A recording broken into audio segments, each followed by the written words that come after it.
Hey, hey, hey, hey, hey. It's Sheeta. It is Sunday morning. So we're here. We're live. We're doing this. I have a special guest today.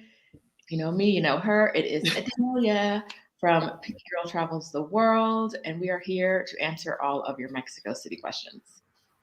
Thank you for being here with us today. We already have some comments. If you're watching the replay, say hi. Let us know you're here. Um, the first question came from a woman named Stephanie Perry, and it's question number one. How bad do you both feel about hanging out without me? Adalia, I'm gonna let you feel that one. I feel horrible. I feel horrible. Okay. Adalia feels horrible. I don't. If you wanted to be here and hang out, you would be here and hanging out. Instead, you're road tripping around America, living your best life in Asheville, etc. I don't feel bad. Chasing bears and whatnot. Chasing bears with a baby dog. Uh, All right, Brenda's here. Makia's here. Hey, Shonda.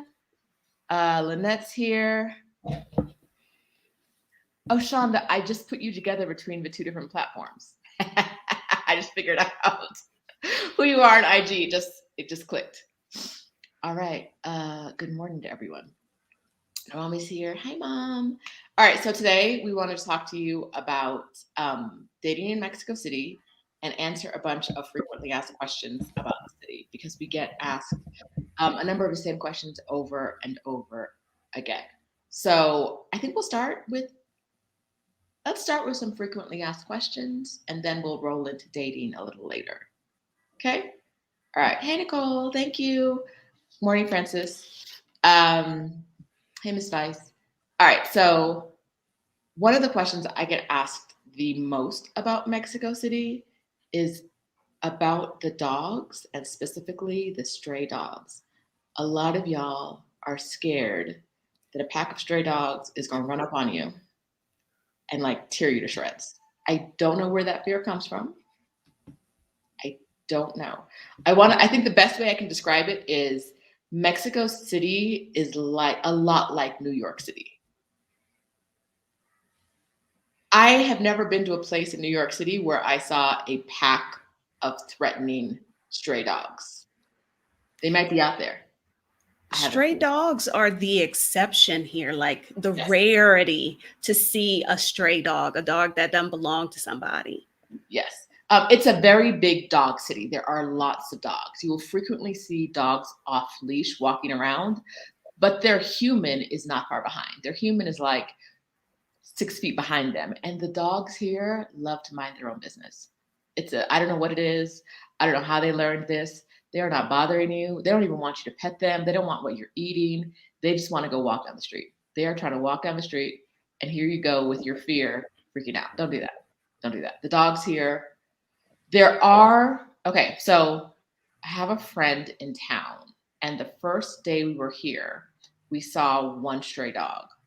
And about 2 days later, we saw that stray dog again in my neighborhood.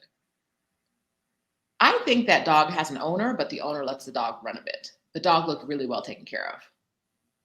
We have not seen, she's been here for 3 weeks, I think. We have not seen another stray dog. We have seen one stray dog twice. We were sitting on the sidewalk eating, and the dog just ran right past us. And then we saw him going to the grocery store. He was just standing on a corner, minding his own business and not bothering anybody. All 3 weeks, we have seen one stray dog multiple times, and that's it. You will not see packs. You will not see, and they will not bother you. You will see lots of dogs off leash. Their people are there. Don't worry about it. And the dogs are typically they don't even bother each other. The dogs here, for the most part, are just like, you're doing your thing, I'm doing my thing. Please leave me alone. So I think that covers the stray dog issue. If you have questions about dogs, let us know. If you have questions about anything Mexico City related, drop it in the comments. Another question I got asked this week related. If you're here, raise your hand. I'm gonna call you out real quick. Snakes. What about the snakes? I think the question was, I know there are snakes there. Have you seen them? Once again, it's like New York City. if you don't see snakes in New York City, in the street, in, I don't know, the parks, you're not going to see them here. Like, of course, the climate is different. And some places in Mexico, there may be snakes. I have never been to those places. In Mexico City is a big ass city. It is a huge city. You will not, if you see snakes, they're in a pet store or in someone's home. They're not like loose. They're not loose. They're not loose. So we don't need to talk about snakes anymore. I don't know who that was. I don't remember who you are, but if you have questions about snakes, it's not here. It's not here. All right. Kev, yes, we're talking about Mexico City. Let's get your frequently asked questions. If you've got questions, drop them in the comments. Adalia, what questions do you get? Lately, I've been getting a lot of questions about bugs. And I think that's coming from a place of people have this misconception that all of Mexico is tropical. Like all of Mexico is like Cancun, which is not true. So in the Mexico City Facebook group, somebody will ask about bugs. I mean, it's rainy season right now, so I get the occasional mosquito. And when I say occasional, there will literally be one. But outside of that, I don't see any bugs. You know, like this is not a tropical climate, so we don't really have a roach problem. I can't say I've ever seen a roach here. I'm sure they are, but they're not out and about and harassing people. So that's one I've gotten a lot more lately. And then, of course, can you flush the toilet paper? Or I've heard in Mexico, you can't flush the toilet paper. So I think this brings up a good point that where you started. I'm gonna go back to where you started. Mexico, generally, I'm gonna say, is a lot like the US in that there are a lot of different climates, a lot of different types of cities, a lot of different infrastructure in different places. So if you've heard something about Mexico in general, you might want to speak to the person, find out from the person who's talking where in Mexico. Because one thing happening in one place doesn't mean it's happening in another place. Like I stayed at the Airbnb in Playa del Carmen and there were roaches. And I was like, this is unacceptable. And the host was like, but it's the beach, there are always roaches. And I was like, well then, you needed to put that in the description. Like it appears to be a feature of the apartment. There are always roaches. So unless you do that, like I'm not staying here. In Mexico City, I've stayed in probably 10 different places and I've never seen a roach here. So just like the US, different cities are going to have different features and different climates. Mexico's like that too. So when you get information, like I said, about one place, figure out exactly what place you're talking about. Because when people talk about Mexico really generally, sometimes that tends to lean on the racist side. It tends to lean on the fear mongering side. Like it's not, if people are saying Mexico was like this, you got to dig a little deeper, just a little bit deeper, because there's a lot to know. It's a very diverse country, right? We're in the mountains. Most people think about beaches when they think about Mexico. Like there's a lot. It's a huge country, right? It's a huge country, and there are, what's true for one city might not be true for another. Okay, all right. So people are talking about scorpions in the comments. Yes, in the desert areas, there are going to be scorpions. Like but we don't in the desert areas. Yeah, we don't live there though. I don't live in the desert area because I don't want to deal with scorpions. Okay, but let's get back to toilet paper because that's where we started. Mexico and a lot of countries in South America, in Asia, outside, a lot of countries outside of the US have older plumbing that doesn't handle toilet paper very well. And so they ask you to throw it in a waste bin. There are places that I go in Mexico City that have a sign saying, please throw the toilet paper in the waste bin. I don't live in those places. I don't stay in those places. And it's rare that I'm going somewhere that happens. Like if Rashida chooses the restaurant, you can flush toilet paper, right? Like let's be real.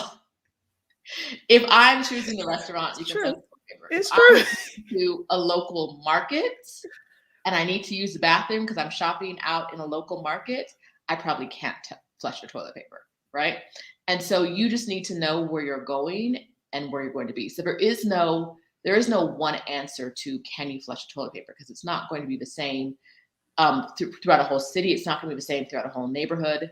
And it's not always can you, because you can anywhere, but the problem is that should you, because in some places, a lot of toilet paper going into the system is going to mess it up, right? I will say, however, my friend I mentioned who's staying here said this. She was like, how come all the bathrooms down here don't smell the way they do in the US? And I'm like, because there's always someone in them cleaning. Like it sounds, if you're not used to it, the idea of throwing away your toilet paper in the trash can sound kind of gross. These bathrooms, for the most part, if I'm selecting the place again, for the most part, they're immaculate. Like there's always someone in a bathroom. You go in a bathroom, there's someone in there cleaning, they're mopping, they're taking out trash, they're handling business. These bathrooms do not smell. It's not nearly as gross as it sounds. It's not something to worry about. So if you want to move to Mexico, unless you're moving out into like the country, if you're moving to a city that expats talk about regularly, you'll be able to find a place there where you can flush your toilet paper. You should ask before you rent if this is going to be a problem, but I can't think of any city that doesn't have newer buildings, and newer buildings have newer plumbing, right? And that's what you need in order to flush the toilet paper. I hope that was helpful. What do you say, Adalia? Anything to add? If you are not sure, look in the trash can in the bathroom. Yes. If it's full of toilet paper, you should probably throw yours away as well. Yes. Just to be on the safe side. Yes. All right. So Kev says he's been there 6 times and stayed in 3 Airbnbs and never encountered the toilet paper issue. No. Related to toilet paper, because we're going to talk about how we're living. Mexico City is a very temperate climate. I would say highs of like low 80s and lows of, what are we saying? If we're saying for the average for the year, like the 80s, that's like the warm. Yeah. So maybe mid to high 70s, I'd say. And then the lows, I would say, are like 40s. Yeah. Okay. If we're talking about average, yeah. Average. So it is a very temperate climate. It doesn't get very hot. It doesn't get very cold. You do need a jacket if you come now.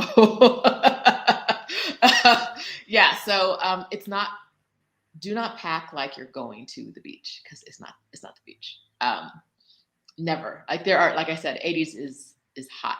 That's a heat wave for us.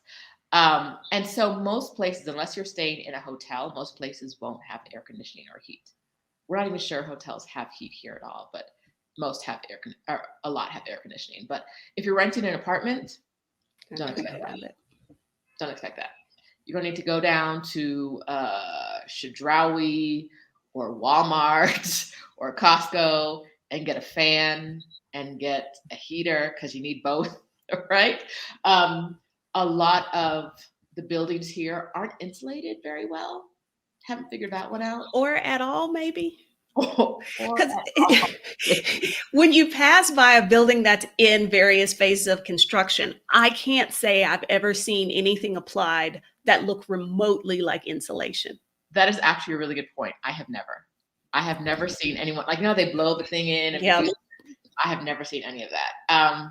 And I have big windows. Adalia has, you have a sliding glass door, right? Yeah.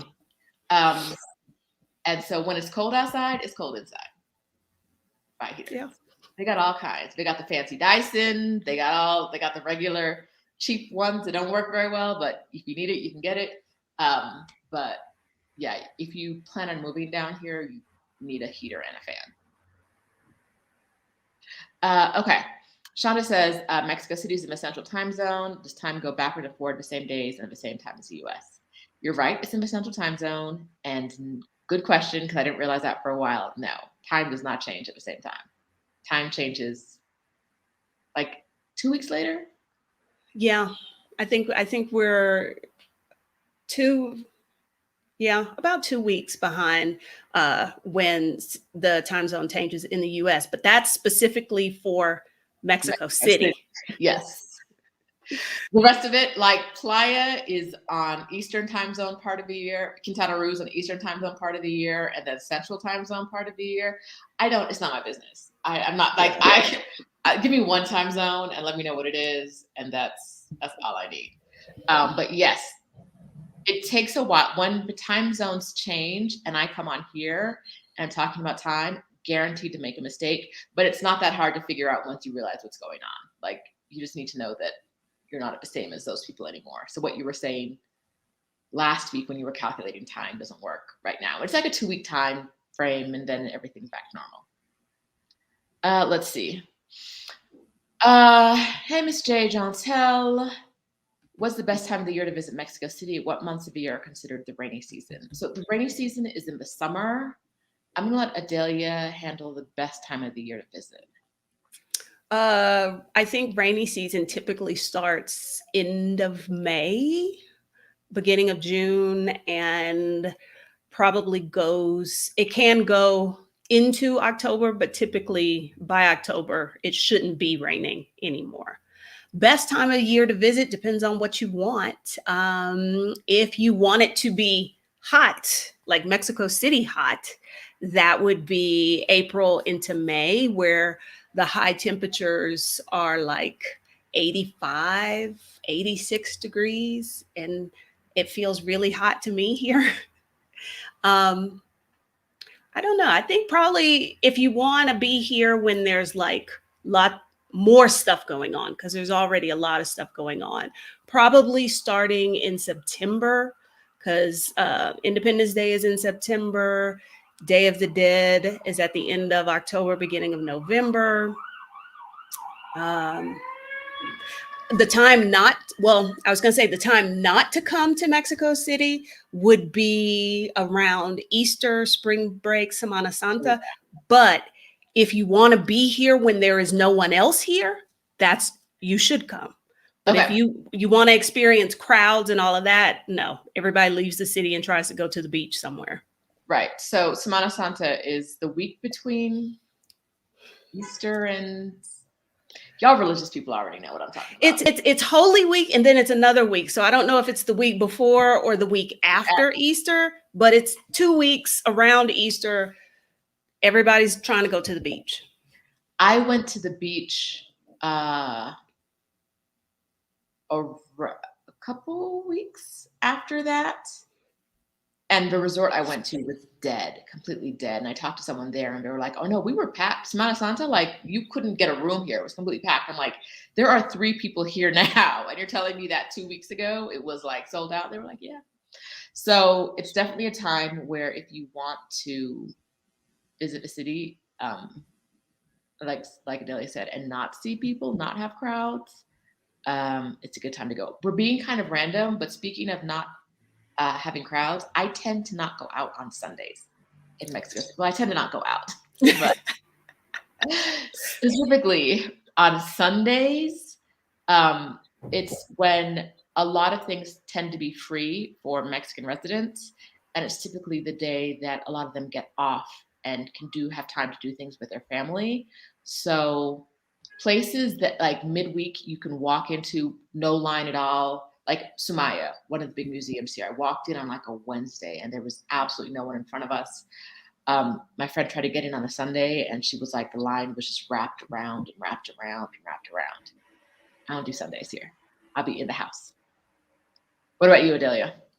Yeah, Sundays things will be more crowded because people are out because they're off. I'm not a fan of crowds. Which is interesting because I chose to live in this crowded city. But yeah, if I can do something, I try and do it during the middle of the week. Yeah, if you have the privilege of being able to make your own schedule, I take Wednesdays off so that I can do things. Because some like weekends are like tourists and locals on Sundays doing Everything. Everything. Okay, so when is the weather cold was a question from Annabella K. Winter, like December, weather's cold. Last night, we left the house and it was windy and chilly, but it wasn't below 40. It was probably like in the 50s. Yeah, I think it was in the 50s. Yeah. The coldest temperatures are in January. Yeah. And again, it's not cold enough to snow. Freezing is a rarity. But you need a jacket. I think, again, people have that misconception that all of Mexico shares one climate. And then they get here and they're like, oh, I didn't realize it gets cold here. Yeah, it'll that time of the year, it'll get into the 40s at night. I met some women the other day, some younger women, a group of 4. They were out here having a good time, taking shots, living life. And they had all these Forever 21 bags. And I was like, you came to Mexico and went to Forever 21? And they were like, oh, we didn't bring any clothes for this. They went to Tulum before they came to Mexico City. And apparently they only packed for Tulum, assuming that the weather would be the same. It's not. Well, it's not even close. But there's something I was going to say. Oh, rainy season. To be really specific about that. Rainy season is summertime, but like it's not an all-day rain. If it rains during the day, something weird is happening weather-wise, like there's a hurricane on the coast. Adalia and I learned that after getting caught in the rain in the middle of the day. Usually it's like 6 p.m. the rain starts, right? And the past few days it hasn't rained at 6 p.m. So I'm like, wait, I think weather season is ending soon because we're not getting the customary rain. So all that to say that you shouldn't think that rainy season is a time when you can't be here. It's just a time that if you're going to be here, you should plan. I plan my days. Like during rainy season, I try to do everything I need to do during the daytime, during every season. But specifically during rainy season, like after 6, I just plan. Yeah. You try and you want to be inside by like 5. Yeah. That way you won't get caught in the rain, because it does get a little cooler once the rain passes. So yeah, you just plan your day so that you're back into the house, and then it's no big deal. Oh. All right, so let's see. I saw one we get a lot, and it was Krishan. Krishan asked, do you drink the water or do you drink bottled water? What about you, Adalia? I do not drink bottled water because I cannot bring myself to buy all of those plastic bottles. I never got the big, what are they called? Garrafons, the big things, because they're too heavy. Somebody hipped me to EcoFiltro, which is like, it's a product they developed for like villages that don't have good infrastructure. And basically I take tap water and it goes through this filter and then I can drink it. So I don't have to order water. I don't have to lug water upstairs. I just filter the tap water, and a filter's good for 2 years. Oh, really? Yeah. Okay. I haven't gotten as far as Adalia yet. I'm ordering them plastic water bottles. Like bring me water. So at first I was going to the store and bringing home, when I first got here, bringing home like the 6-liter bottles of water. And then I realized those were really heavy and I didn't need to do that. So I schedule my grocery deliveries around water deliveries. I just have someone deliver water and food at the same time. Like a stowaway. I'm like a castaway on an island. Like bring me water and food. Thank you. But yes, I should think of an easier option and a more earth-friendly option. So I'll be looking into that filter. Thank you, Adalia. Let's see. I want to go to Annabelle's question. If you budget well, how long can 10K last? What do you say, Adalia? It depends, because I'm thinking of an apartment that came across my feed recently. 10,000 USD might get you 3 2-3 months of rent. 2 months. That was 2 months of rent. It was 2 months. Yeah. 2 and a So half. it depends. It depends on how you're trying to live, where are you trying to live. You can live any lifestyle you want here. Truly, this is it is a metropolitan, it's a huge metropolitan city. You can, if you want to live on $500 a month, you can do it. A lot of locals do it. I don't want to do it, right? So your 10K could last you 20 months, right? It can happen here. You probably have to take a while to get into the swing of things, figure out how to make that happen, but you could do it. You could also spend 10K in 1 month. So it just depends on how you want to live. I think that, which is a non-answer, and I want to give you a better answer. I don't know. I can't think of any expats that are living comfortably in Mexico City for under $1,000 a month. I'd agree. Yeah. I'd agree. I think you should plan on, like I said, you can live in any budget you want to. So you're in control of how long your 10K will last. But if you want to live a comfortable life, you should plan between $1,000 and $2,000 a month. I think is probably the best answer I can give you. I'm waiting on you, Adalia. Oh, yeah, no, I agree with that. You can, because I did it the first year I lived here. I lived on $1,000, give or take, and I had my own place. All right. Oh, yes. A lot of people here have roommates, so that'll cut down on your cost. I've seen roommates look like apartments for like $400, a room in an apartment for $400 and for $600. So that'll help you get to 10 months, like at $1,000 a month budget. But I don't like humans like that. So. Somebody asked about, did I have a house cleaner? Because we know Rashida does.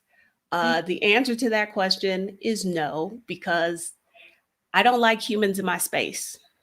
Even if they're providing a service that I would really greatly appreciate, because I'd rather have somebody else clean than myself. But I'm not at a place where I want strange people in my house. So why is it kept? When she's here, sometimes I'm like, is it over yet? Can you leave now? I love her when she's doing the work, but I want it to be like, it's not that I don't like her, and it's not that I don't like her being here, but she's here for 4 hours at a time. And 4 hours is a long time to have someone in your space and moving around in your space. Sometimes, some days I'm just like, you're still here and you're still working. And I'm happy that you're here and I'm grateful that I get to have this experience. But girl. So I totally understand what you're saying, Adalia. Like having someone in your space can be a lot. Because I considered it and it like gave me anxiety. I was like, that's okay. That's okay. I'll just keep cleaning. Yeah. I found my cleaning lady through a mutual friend of ours, and she was recommended, and she'd worked, I think, for like 6 years for her. And if you've worked for someone for 6 years and they still recommend you, like, sure, come through. And yeah, I'm very pleased with her and what she does. But like, if she could do it somewhere else, like clean another apartment and then swap it out with mine, like do that. Snap. Like, where is Jeannie just to snap and make it all happen? I don't. But anyway, thank you, Mildred, and thank you, Annabella, for your donations today. I think I got to pay Adalia to be here. Oh no. Okay, but this is actually a perfect time because Annabella asked about the cost of being here. And I want to talk about Adalia's Financial Confidence Bootcamp. Adalia, take it away. Okay, so if you've seen any video of mine, you know that I am passionate about people understanding their money and being educated about it, and so that they can make the money moves they need to live the life that they want. And what I find is that a lot of people just don't have the confidence in their ability. There are holes in their knowledge. And so the idea behind this is it's like a boot camp. It's not something long and drawn out. 4 weeks, we get in there and we get you financially fit. We get you the information you need so that you can get your finances into shape. And so that's going to be starting in September. And if you want to get registered and get the information for that, go to that link, bit.ly/money-bootcamp. The M and the B do need to be capitalized. Okay, it's in the comments. So you can just click on it in the comments when this video is over. Thank you. Thank you kindly. All right. You guys have a lot of good questions. So I'm going to go to Mina's first, which is, do you have a car in Mexico City? Girl, please.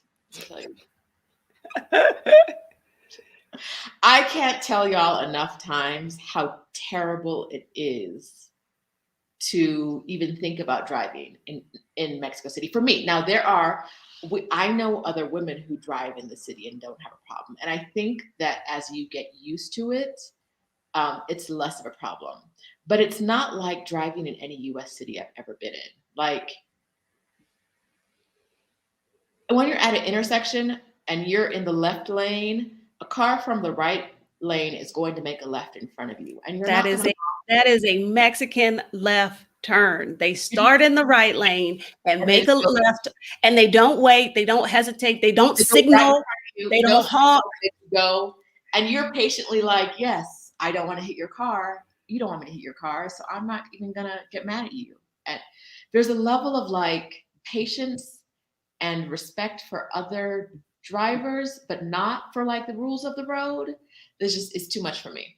I'm in the back seat most of the time, like, oh, what's happening? Nope, that's none of my business. That's none of my business. Let me go back. Let me scroll something on my phone. So I'm not looking at what these drivers are doing. I was in a car, I was in an Uber last night, and the driver, it was a one-way street, so their cars parked on both sides of the street. There was a block where there were no cars parked, so he drove in the parking lane.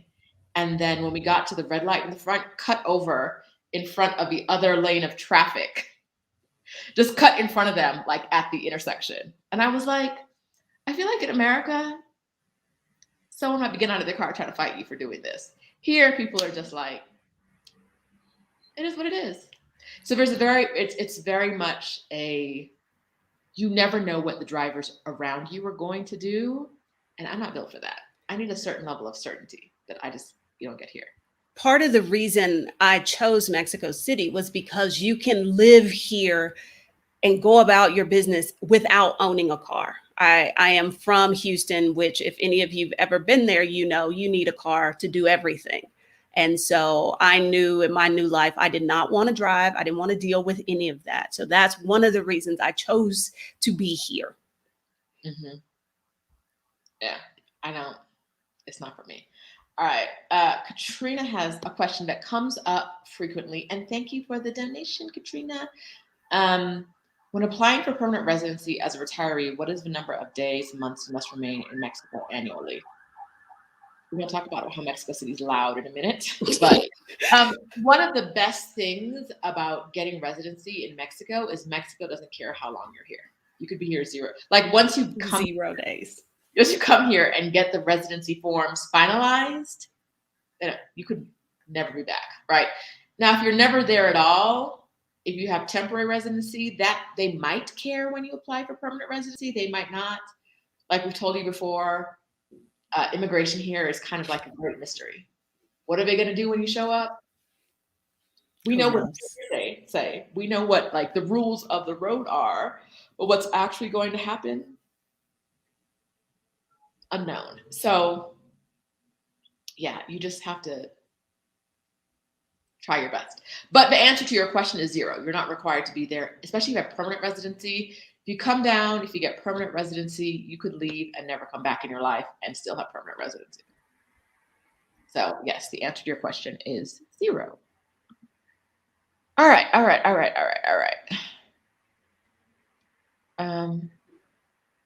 Thank you, Lynette.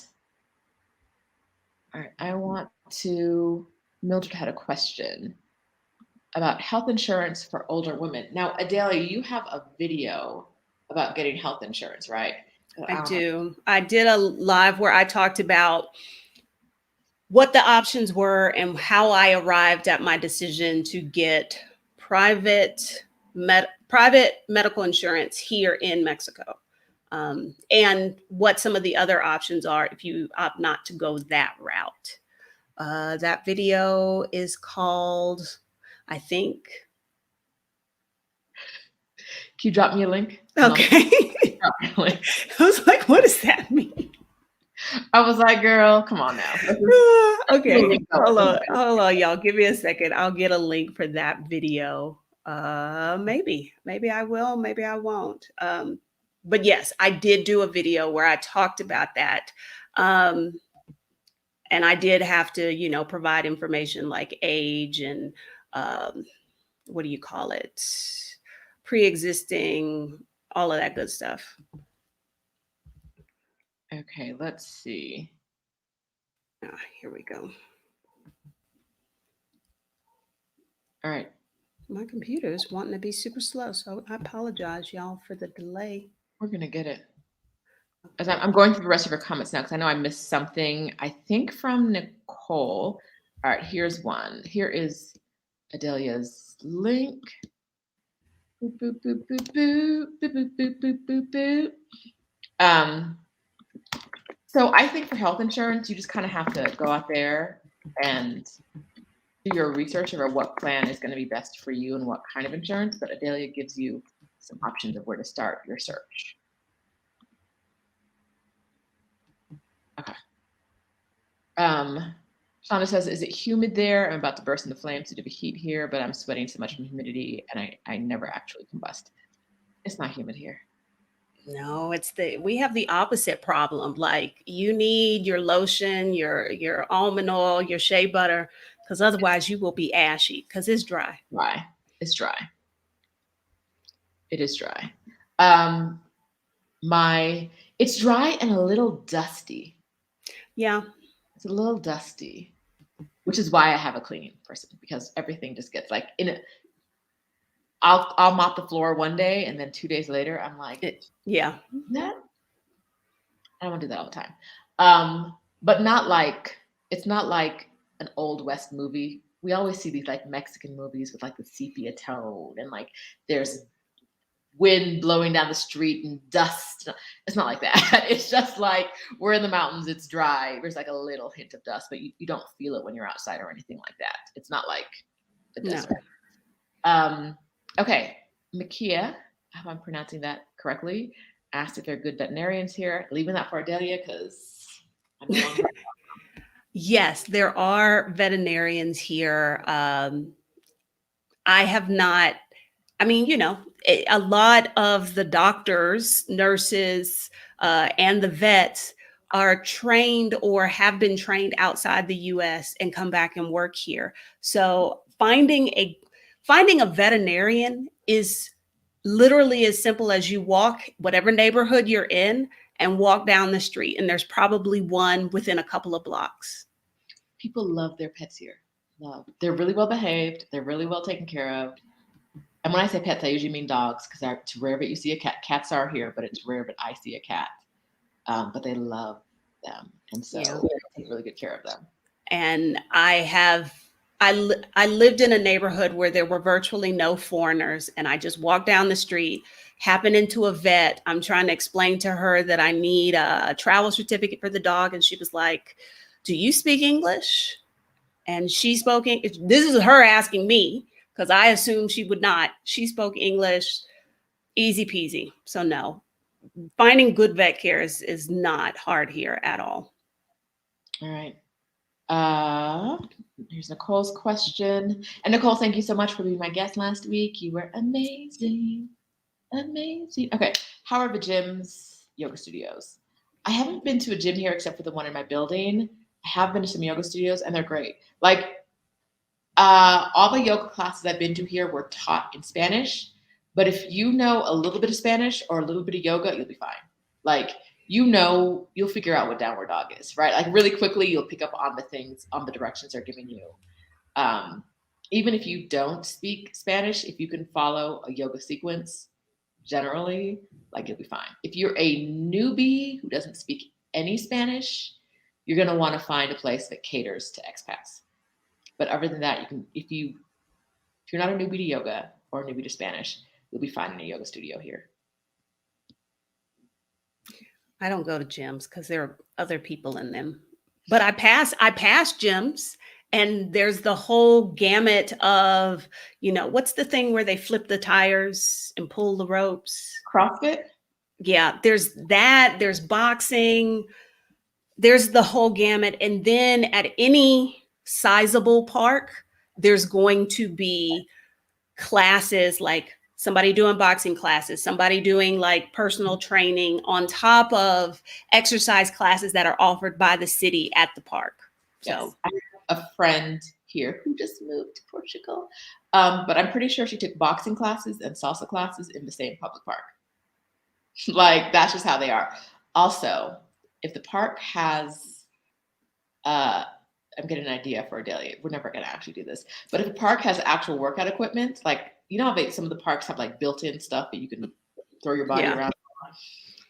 There are men's working out in the parks. I hadn't put that together, but yeah. There's one in particular I'm thinking of right now where there are always some shirtless men hanging out and doing the thing on the workout equipment. Yeah. We're gonna get to dating in a minute, y'all, because we have made some strides.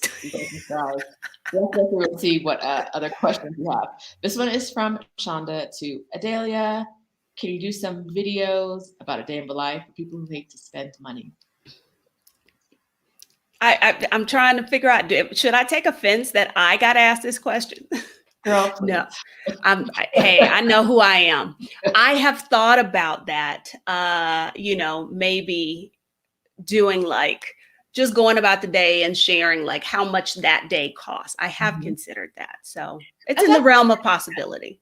That's a great idea. I actually don't think you hate to spend money. I think you hate to spend more than makes sense. That is true. That's very accurate. You treat yourself to things all the time. It's just when things get expensive. Girl, we went out last night, y'all. And I was like, these drinks are $12? We both had moments like, what?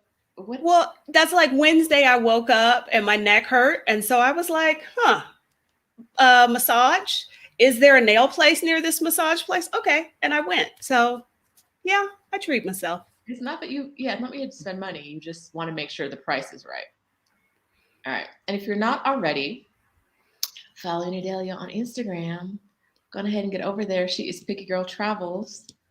Let's go back to the comments and see what questions you have. Any questions you have about Mexico City, let's get them answered now. We're here. I think we've both eaten, so we can do this for a little while.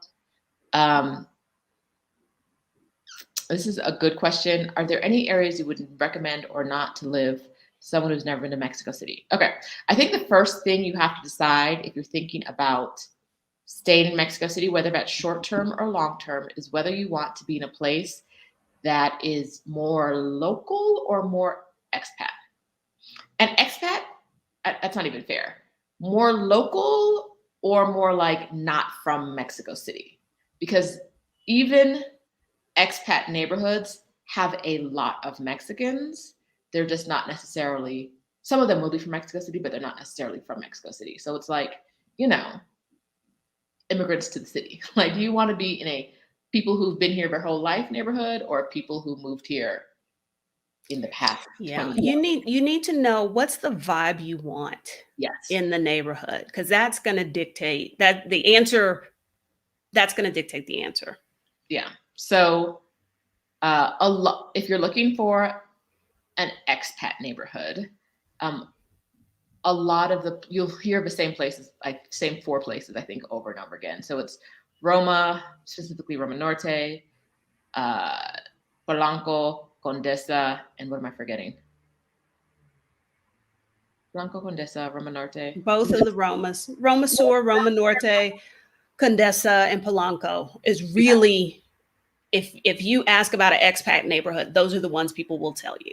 Yes, they will tell you that they're safe and that people will speak more English than usual. They will also cost more. Everything costs more. So the thing about Mexico City is, and I don't know if it's most cities here, but if you're in the expat part of town, a steak outside, I went the other day and I got a steak outside where I live, outside of my apartment, and it was, I want to say the two of us ate 2 steaks and had drinks for like $20 or less. But that's expensive, right? Like that's not a cheap meal here. So even though it's cheap in like compared to America, it's not cheap compared to Mexico City. So if I lived in Adalia's neighborhood, I could probably find the same quality steak at a cheaper price in a restaurant there. So what local neighborhoods would you recommend? Again, it depends on the vibe, Right. and what you want. I think, let's say you don't necessarily need everyone in the neighborhood to be a foreigner, but you would like to kind of be walkable to those places. Neighborhoods that I don't think people talk about enough are like Napolis, what is the Escondon? Because if you want to live near foreigners, that's going to cost you, that's going to come at a premium. But if you just cross into the neighborhood next to it, rents are significantly cheaper. So Napolis, Escondon, and then I think you can go a little further east. Generally speaking, and this is literally what I did and what I would suggest to anybody. I know I've earned the nickname Map Lady, but pull up Google Maps.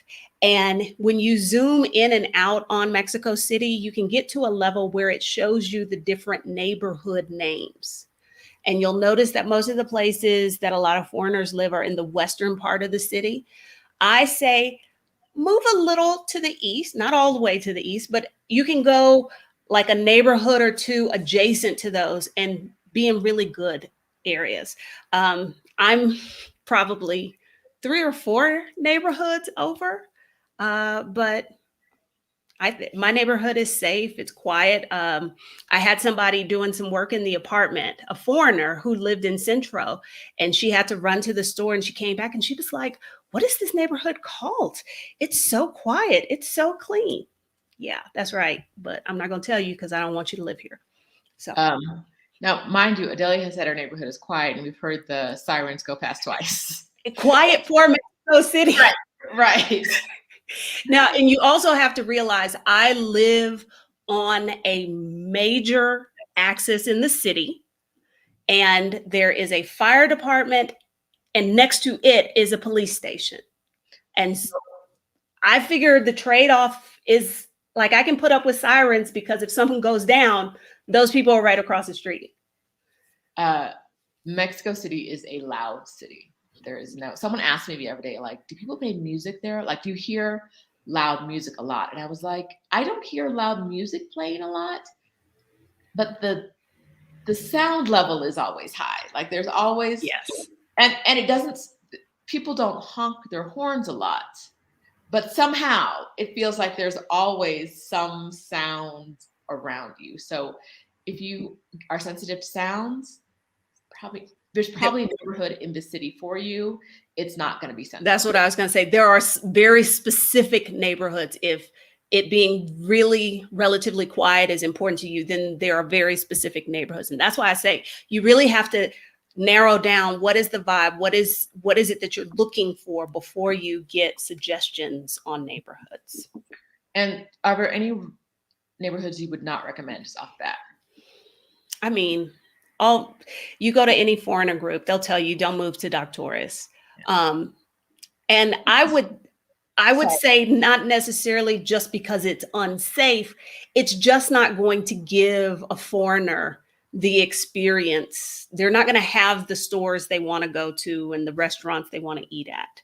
And if you're one of those people that's like, I just want to live with the locals anyway, so it doesn't matter. Don't say we didn't tell you.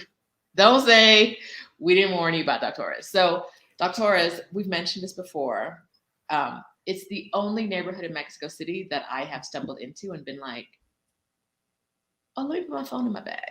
Like, let me get the hell up out of here as quickly as possible. Like, I looked at my phone and I was like, what is the direct route outside of wherever I am right now to get back home? Because I'm not supposed to be here. And Now, I have never felt like that anywhere else in the city. In Doctora's defense, I was there Friday night for Lucha Libre and opted to walk to the subway station because we were literally 2 blocks in. And I felt safe enough doing that. But would I have wandered deeper into the neighborhood at 9:30 at night? Probably not. But, and I would say, or at least, yeah, I would say you don't want to live near the airport. No. That's not the experience you want. Over there, nah. No. The one thing about Doctores is it's really close to Roma Norte, like borders. And so some people who have places in Doctores will tell you it's in Roma Norte. You'll know if you see it. It's not, which is also why we tell you don't rent places before you see them. Doctores is probably the kind of place where I don't know if I would live. I can't say what my experience would be like as a man, but as a woman living alone, I wouldn't live there. No. No. Like, I can go to a lot of places and feel fine. I don't think anything's going to happen to me on this. I was broad daylight while I was there. I don't think anything's going to happen to me in broad daylight, but I am not supposed to be in this neighborhood. Like, I have never felt like that in another neighborhood where it's like, you are not supposed to be here, girl. Go on ahead and get out of here. Like, that was the immediate feeling I had. Like, so, like, if you're, okay, again, with the map reference, because that's how I roll. If you are looking at a map of Mexico City, there is I don't know what kind of road it is. It's called Calzada de Tlalpan. I would not, as a foreigner, I would not live east of that road because over there, you're just not going to have the services. And I live fairly close to it, but that's like my hard line. I won't go east of that. Aren't I east of that? No, you're west. I'm west. Oh, I am Yes. west. Okay, yes. I had my maps. All right. Clearly not the geography teacher. All right, I'm not the map lady. Let's see. Okay. The price of a decent hotel in Mexico City.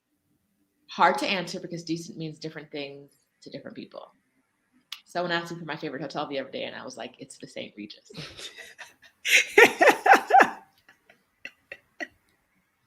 My favorite hotel comes with a butler, right? Like, but that is my, like, if the question you're asking is what is my favorite hotel, that is my favorite hotel. Which one have I stayed in the most? Not the St. Regis, because I'm not crazy. The Marriott on Reforma, because, you know, you got points. It's a fine hotel. It's perfectly decent. It's in a great neighborhood. Great. Adalia has an excellent hotel recommendation. Yes, because I've not, now in full transparency, I've not stayed in hotels here because before I got my own places, I was in Airbnbs all over the city, but I did find need to stay at a hotel and it's called, before I mispronounce it, Armenic Suites. Here's how you spell it. Armenic Suites. Is there such a thing as like a boutique business hotel? Because that's how I would kind of classify it. It's in a neighborhood that's fairly close to the US Embassy. They take their sanitization and cleaning processes for COVID super serious there. I think all the rooms come with balconies. So yeah, I'd recommend that hotel, and it's not prohibitively expensive. All right. Do you know any expat families that live in Mexico City? Almost everybody here is an expat family. Like almost all the expats here have families, I would say. There's a large population of expat families. Mexico City is the business hub of Central and South America, which doesn't really make sense because or Latin America is probably the best way to describe that. It is the business hub of Latin America. So there are a lot of companies that are headquartered here. They have their Latin American headquarters here. And so there are a lot of transfers between American offices and European offices, et cetera. So you'll see a lot of people here. What do you say, Adalia? Yeah. And again, I think you will find that the people with more children, the families with more children, they're in all neighborhoods, but if they're foreign and they've got children, they definitely tend to be on the western part of the city. Does life shut down in Mexico around Christmas? Christmas is a family holiday. So people spend it with close family. So there's not a like, oh, let's go turn up in the Zocalo or that kind of thing. They're going to turn up over at somebody's house on their rooftop. But if you want to be at the happening event, it's probably a private event. Mm-hmm. Christmas and New Year's is like that too, as I can tell.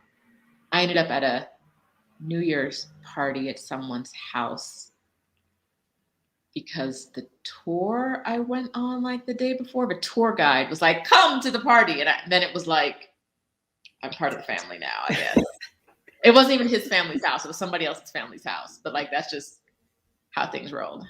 So yeah, it's very much a family thing. All right. Cha-cha-cha-cha-cha. This is a good question from Shonda, but is not showing up yet. For residency, do I need a big chunk of cash or can I show monthly pay stubs? Pay stubs are going to be tricky, right? They want you to have, if you're coming down on financial solvency, which means you have enough money, they want you to either have a chunk of cash or to be getting some kind of retirement income. So I don't know. I'd also say that they want to see, they're looking at your bank statements. And so they want to see evidence of a history of you having X amount of money in your account. Yes. This is not a recommendation. It is just a fact. A lot of people who live here don't have residency. They just come, stay for 6 months, leave, and then come back for another 6 months. Does Mexico care? I don't know. Because of COVID, I don't want to be here and not have leave and be told I can't come back, right? If they shut the country down or something happens.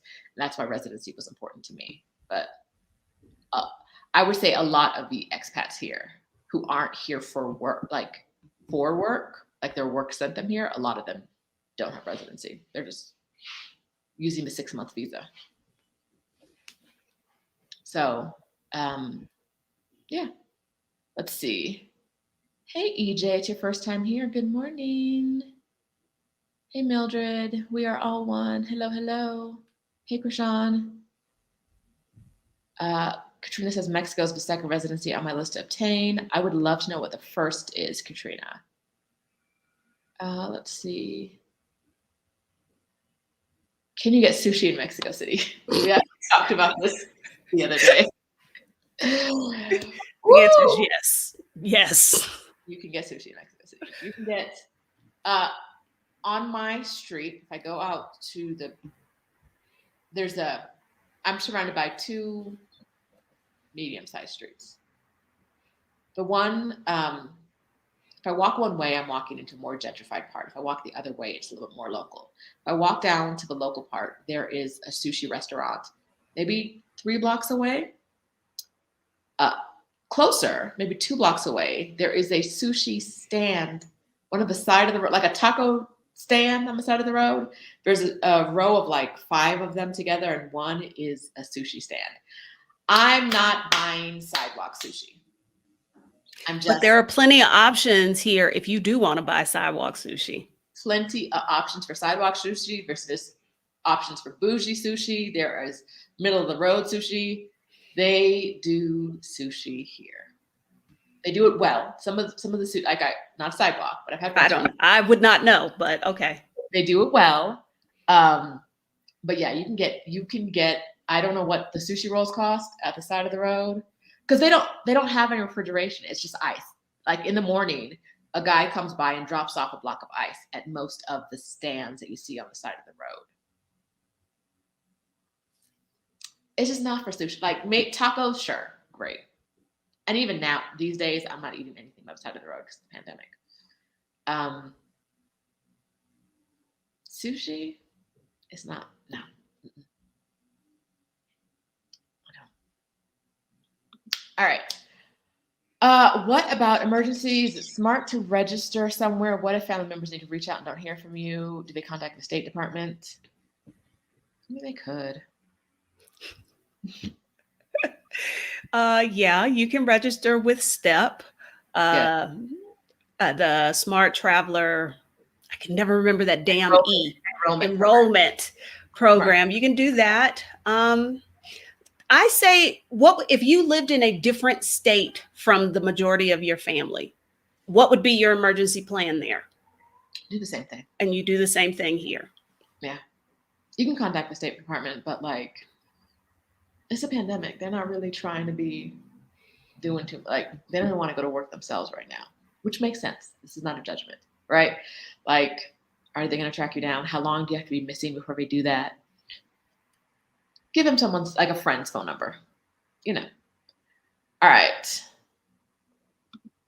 Nicole, house shopping, boutique shops, markets, house pollution levels. Shopping in Mexico City is interesting. Okay, so a couple weeks ago, someone hit me up online and asked me how the YSL store here was. And I was like, why do you think I'm shopping at Saint Laurent? But I knew the answer to the question. That's why they asked you. Not because I've shopped there, but I happen to know the answer to the question. But I asked her, like, why are you coming to Mexico to go shopping for designer goods? And it was because she's from Atlanta. And so I think Lenox is her mall and she didn't feel safe. She doesn't feel safe going to Lenox to shop there right now, but she felt safe shopping. Like, she went to the store, she shopped there, and she felt perfectly safe. And I'm like, yes, you feel safer shopping in Mexico City for designer goods, carrying a designer bag, than you do in Atlanta, which I think is a little bit telling when we talk about the safety of the city, which comes up very, very frequently. So definitely, there are any designer you want in town, you can get in town. Mid-range shopping, they've got Bazzaras and H&Ms. They have Forever. They have all of the stuff you're used to seeing in regular malls. They have high-end Mexican designers. They have low-end markets. The mercados here, some are great. Some you should go with someone who knows what they're doing and speaks Spanish. But there's a very wide range of shopping you can experience here. I'm not shopping for any kind of goods. But yeah, if you're going to a market that someone you know hasn't told you to visit, you should probably check on the safety of the market first, because some of them you're probably like, I went to a market that on a tour, right, with one other person, the tour guide, that I was told that I probably should be really careful about going to, and I felt safe there, right? I felt safe in that market. But if I wasn't with her, would I have had the same experience? I don't know. I've been to that market alone against the advice I was given, but when you got to buy bulk peanuts, you got to buy bulk peanuts. And I took the safety warnings to heart, and I moved with purpose. And, you know, I did not look like prey, because I think that's very important. And so, yeah. Yeah. Pollution levels. My mom has difficulty breathing sometimes in the US, and she hasn't had that here. So I think pollution levels are not low. Like, I'm never going to say that, but Like this morning, I can see the mountains out of the window in the kitchen. So Good day. it's a good day. It's a good day. So that's also how I tell, like, oh, I can't see the mountains today. What's going on? But as someone who spent some time in Thailand where like you could see the brown in the air, you don't see the brown in the air here. You might not be able to see the mountains as clearly one day as you could the day before, but you don't see like in Thailand, in Chiang Mai during burning season, I could like I couldn't see the street in front of I couldn't see the buildings that were like 2 blocks away because it was the air was that bad. So it's all relative. Pollution is, you're in Shanghai. I don't think it's going to be worse than Shanghai.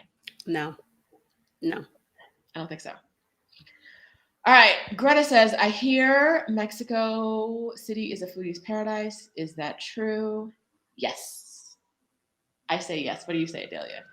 I was going to say, I'm not really qualified to answer that question. But there's lots of good food here. And if you are a kind of bougie foodie, there's plenty of places for you. I don't typically eat at those places. I'm more of the, tacos on the street kind of girl, but. All right. All right. I want to, let me see. What was the other comment? Y'all keep dropping your questions in. Adalia, are your services also suitable for Canadians? I think so. Because I'm not, what I'm providing is fundamental things. I think that will hold true in the US and in Canada. Okay. Are there natural hair salons in Mexico City? I don't think so. Okay, so I would say that it depends on what you want done. You can find hair braiders here. It can be an adventure. There is a salon with at least one Mexican hair braider. I have not used her services. And then you can find women who are braiding out of their house or your house, but booking them isn't always the easiest, I would say. Adelia's keeping quiet on that one. Well, it depends. What do you want them to do? Do you want somebody to like wash and trim and style your hair? No, that's not going to happen. Not in Mexico City, no. If you want to take the bus to Querétaro, like 3 hours away, yep, you can get that done there. And there may be someone who does it here, but if they do, they are keeping their services under a bushel. They are not letting us know about it, right? I don't. No. All right. If you're looking for rentals in DC and San Diego, the rental markets are stupid competitive. Have you experienced the same when looking for apartments? What do landlords look for besides rent money? As far as I can tell, nothing. They just want to know you have their money. Like, truly, they want to know they're going to get paid. That's as competitive as it gets, is that they're not really, or at least my experience has been, they weren't really big about negotiating the price because they felt like somebody would pay the price, but it's who shows up with the money first. Yeah, it's not competitive.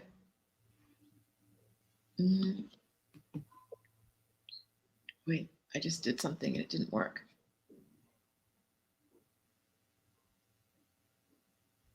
Let's see what shows up here. Nope, that wasn't it. Oh, this is a good one that we get often. Let me show this. How hard is it to find Black hair care products in Mexico City? I've never been into a grocery store or a big store like a Walmart kind of store, but doesn't have at least one line of Black hair care products, whether that's Cantu or Shea Moisture or something. Every store has something. As far as like the little boutiques, like the little mom and pop stores on the corner, no, but the big stores, they all have something that is in the Black aisle at Target, right? Like they all have something from the Black aisle. So I'll share on my IG. I went to Chedraui, which is a local store this week, and they had a whole section of Cantu products. I don't want Cantu products, but they had them. So let's see. What is Adia says she had amazing sushi in Mexico City. Let's see. Do you have to have a Mexican bank account for permanent residence? You do not.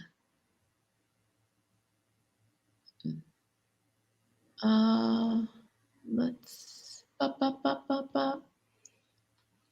do this one. My computer's being slow. Can I move owing taxes and student loans? Are there schools for Black American children? Adalia, take it away. Owing taxes depends on how much you owe and if you already have a passport.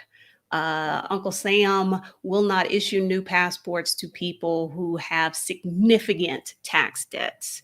Student loans, yes, you can move abroad with those. I just did a video where I interviewed someone who is a mere 13 payments away from having her student loans completely forgiven. And she's been living abroad outside the US for probably 6 years. So like I said, I did a video on that, moving abroad with student loans. Now, schools for Black children. Schools in Mexico have non-discrimination policy. So I'd be curious as to what you mean more specifically. There are lots, just like there are options when it comes to food for every price range and apartments, the same is true for educational options. There are the public schools, there are private schools, there are international schools. So it really depends on what it is that you want, what you're looking for. Yeah. Like I said, there are a lot of expats with families, and I would say a good number of them are Black, and they send their kids to local schools.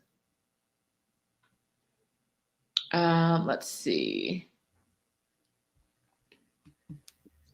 Do you recommend the hop on, hop off tourist bus for first timers in the city? Yeah.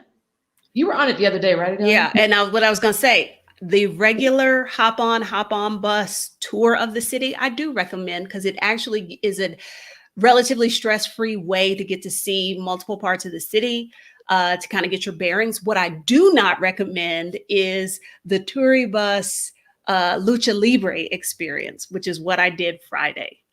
If you want to do lucha libre, which if you're not familiar is the Mexican wrestling, don't do it through tour bus. I did it. It wasn't at America, was it? What's it called? Arena Mexico, I think is the name of it. Yes, that's America, Mexico. Same thing. That's where it was? Yeah. Okay, that's where I saw it years ago. And I was told, I didn't realize that was in Doctores. I was told not to go there at night by myself. And I was like, well, I'm meeting people there, so does that count as by myself? I don't know. Yeah. Okay, this is one we get a lot, and I guess we're going to cover it here. I don't know them people. I don't. I say it all the time. I'm going to say it again. I don't have cartel business. The cartel does not have Sheeta business. We don't. It's like, I think it's like asking about like the mob in the US. Are they there? Sure. Do they impact your day-to-day life? Probably not. And I think part of it is like a lot of us, we think about like gangs. Like I grew up in a place where there was a lot of gang activity, or enough. But there were also a lot of guns, and there are less guns in private hands in Mexico than there are in America. So the way that it impacted people who weren't in the game, right, in the US is different than how it impacts people who aren't in the game in Mexico. Like, there's not going to be a drive-by shooting, right? Like, that's very, like, I can't even comprehend that here, right? Like, I mean, there was one, but it was such an anomaly. Everybody was like blown away by it because that sort of thing doesn't really happen here.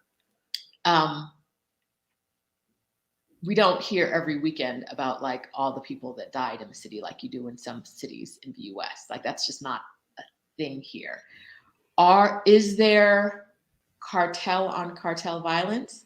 I couldn't tell you because it's not my business, right? Like I don't, sure, probably. But like, I am not selling drugs.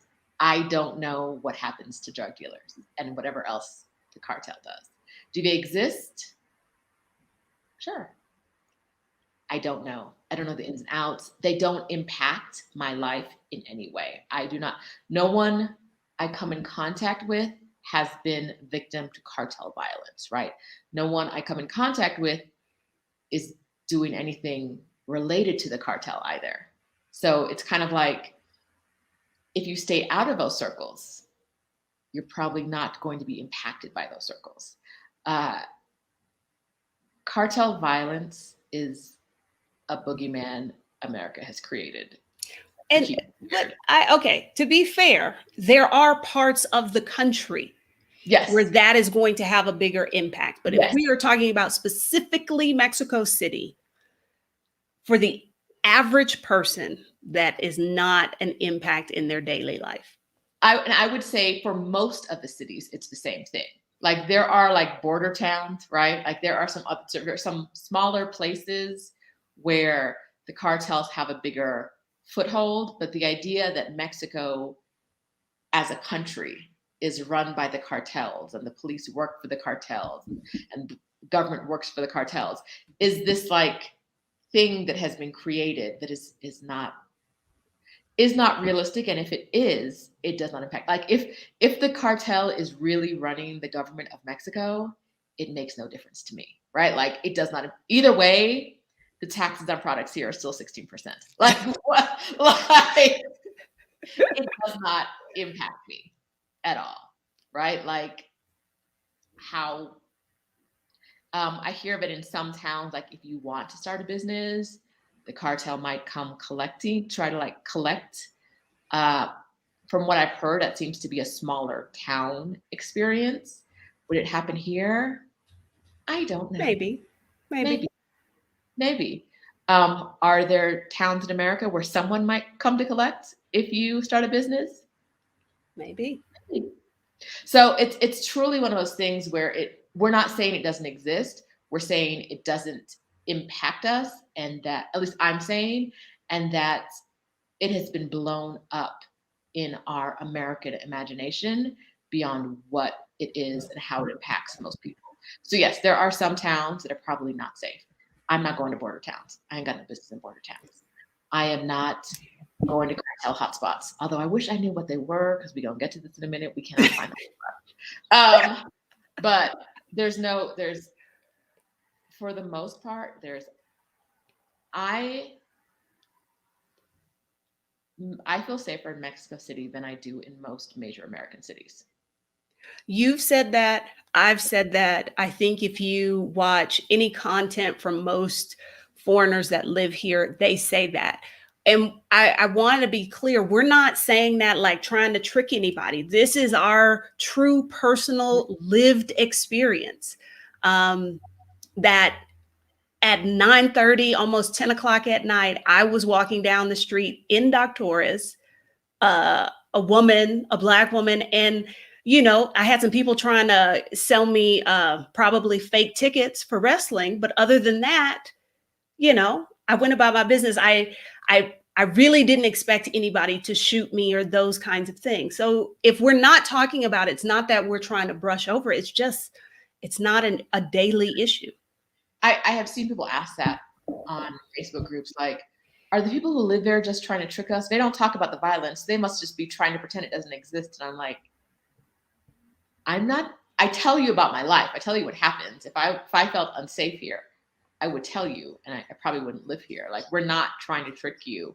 We feel safer here. Like there may be targeted cartel violence. I'm not saying that doesn't happen. I'm saying I don't know of it happening. It doesn't impact me. There's not the random. Yeah. There's significantly less random violence. I also hear people say like women aren't safe here, and I'm like, how? Where? Why? What? Well, because I was going to say, I'm of the opinion that women aren't really safe anywhere. Am I any less safe here? I don't think so. Yeah, I don't. Although we went to a place last night that did look like some human trafficking could happen in there. Easily. No human trafficking occurred, but you could have easily gone missing in that place. We'll tell you about it in a minute. All right.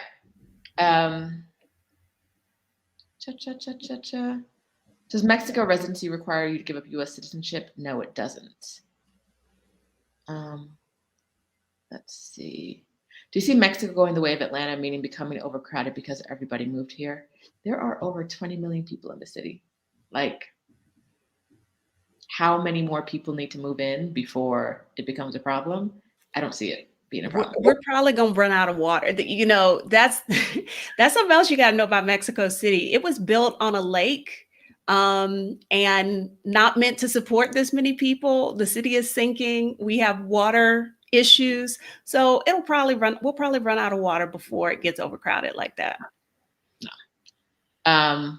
Let's see. You guys have a lot of questions. Okay, I'm going to take a break from the questions for a second, and we're going to switch to dating, and then we'll come back to any questions we didn't answer, because I want to make sure we get through this dating talk. But I want to answer this one real quick. Do you all deal with any power outages? Not when I pay my bills. When I pay my bills, my power works. No. Now, I will say a few months ago, pretty much my entire neighborhood lost power, but that's because a transformer blew up. But you're talking about like random power outages, unpredictable infrastructure kind of things. Nah. Yeah, no. Okay. Dating in Mexico City. If you watch a video I did last week with Nicole Stroud, I said we're going to manifest a husband between last week and this week. Unless I meet him after this call today, that did not happen, right? Like, she was going to manifest. I was going to manifest a husband. The husband did not show up this week. I got him the dating apps. Hey, Asia. I was there on the dating, like I promised, at least 10 minutes every day on the dating apps. We went out twice. We were only supposed to go out once, but in the name of science, we did it twice. Research. The first night we went out was Thursday, and we went to a hotel bar. We went to the W Hotel. It's the lobby. Is that what they call it? Living room bar. Living room bar. It was dead. It's in Polanco. There's a part of Polanco around Parque Lincoln Park, that is it has a statue of Lincoln and a statue of MLK. Lots of bars around there, lots of restaurants. So we left the W, went to Parque Lincoln. We went to La Única, which is a restaurant there. Good food, decent drinks. We saw men. Most of the men who were out with women. We saw men who weren't with women. We did not see men who were at all interested in talking to anyone else besides the people they were with. And I don't know, we're trying to figure out if this is a Mexican thing. Like, it's very much, I am with my circle of friends. I am not talking to people at neighboring tables. I am not saying hi, like nothing. It was very much like zoned in. These are the people I came with. And that is it. I don't want to talk to anybody else. They didn't have what I wanted to eat. So your girl went home. So she left us. I did. They got what they wanted to eat. They didn't have what I wanted. She was like, okay, bye. My Uber's outside. Well, first of all, okay, so Adalia and I ordered the same thing, but from two different waiters because they came in at two different times. So her waiter came back to her and was like, we don't have what you want. Do you want something else? And so she told him what else he wanted, and then he walked away. And I was like, but that's what I ordered. No one came to ask me what I wanted instead of what I ordered. And it was like 2 hours past my bedtime already. I called an Uber so fast. I was like, pay my check. Getting the check was a problem, but bring me my check, like pay it. And then Adalia was like, what are you doing? And I was like, oh, my Uber's outside. I gotta Gotta go. So we tried. It wasn't a great success on Thursday. We were out after dark, We were out after dark. and that's progress. Yes. So we went out on Saturday. Last night. That was last night. We went to one place, Jazz Lounge first. And when we walked up, there was like one person waiting. And the lady was like, "Do you have reservations?" And we said we did. And she's like, "Well, I'll tell you in 5 minutes whether you can get, if a reservation cancels, you can get in." Next thing we know, there are like 20 people outside on the sidewalk, all trying to get into different tables. And we were like, this isn't it. So we decided to get in a car. That was Parker and Lennox. Mm-hmm. Parker and Lennox, a jazz lounge in Juarez. So one of the things we're learning is if you want to be in a specific venue, you probably need a reservation here. Yes. Okay. So Parker and Lennox, we go to, there's a bar called Citizens in the Sofitel Hotel. So we go to the hotel bar, and they were like, "Girls, a 3-hour wait. Oh, so you have a reservation?" We tried to. We didn't even get off the first floor because they were like, the bellman downstairs in the lobby was like, "What y'all doing here?" We told them, and they were like, "No." He was like, "No, that's not going to happen today." He was like, "What day?" It was like, "Tonight." He was like, "No, that's not going to happen for y'all." To get into a hotel bar, you need reservations. So we try 50 Mills at the Four Seasons, which I hear has a great brunch. I haven't tried it yet. We called over, and they were like, "When do you want to come?" And they were closed, Adalia? Is that what it was? Yeah, I was like, "Tonight, esta noche," and he was like, "Oh no, está cerrado. They're closed." I was like, "Oh, are you closed, or are you just closed to new people coming in?" Like I don't, because you're answering your phone. Like, so y'all can see last night was a struggle. So, what did we do? We pulled our Google to see what was around. Yes, the guys in the Sofitel, I guess it happens a lot. They were like, "Just have a seat till you figure it out." They were like, "You want to?" Because we were about to walk out, and they're like, "Do you just want to sit here?" In the little like lobby carport place they have. So we were like, people are down here figuring shit out all the time when they can't get into the bar, I guess. So we figured it out. There was a bar, a speakeasy that was a block away. So we walk over. We go down the street. We can't find it. We walk back. There's a guy like leaning on the wall. So we were like, well, wait. And let me just say, he didn't look like he was being employed by anyone. He looked like just some random dude standing outside of a building, and the building did not give you the impression there were any active businesses in it. It was dark. There was like bars, and it wasn't like there were two guys out there. This is the guy scrolling on his phone. He was just scrolling. We were like, "Do you know where this bar is?" He was like, "Here." "Sir, what?" So then, to get into the speakeasy, he was like, "Do you have a reservation?" I was like, "My God, what are we doing? What are we doing?" Okay, so I was like, "No, but please, can we get?" I'm begging now to get into a speakeasy. All I really want to do is go home. I'm hoping Adalia is like, "Girl, let's just call it a night." But we're trying to, because she promised y'all. I promised y'all that she was going to do this. I wanted to make sure that we gave it as full of an attempt as we could. We did. We gave it an attempt. So we get inside the speakeasy, and the minute we get there, we're both like, "Ooh, now we're inside." First of all, it's these like bars, like, you know, the spinning bars you need to go through to get inside of, like the turnstiles, like the ceiling to floor turnstiles. Imagine those, but straight across, and you have to like open them to get through. So it's not turning, but it's like a big bar, multiple big bars. I don't know how to explain it better than that. Anyway, the guy opens it. I'm like, if that locks, like I don't know what we're walking into. But we just trusted this man to be like, "Yes, this is the bar." There's no signage. Yeah, there's no signage. It's dark. It's dark. There's literally no light. is you walk down these stairs, you go behind a curtain, and then there's a door, and you open it. And it's like, okay, yes, the speakeasy is here. It had a smokiness that was causing some breathing problems. The drinks were overpriced and not good. And pretentious, I would also say. Uh, it was very much, I think, a foreigner bar. It was very much. Now it looked like there were quite a few Mexicans in there, but I'm willing to bet they aren't from Mexico City.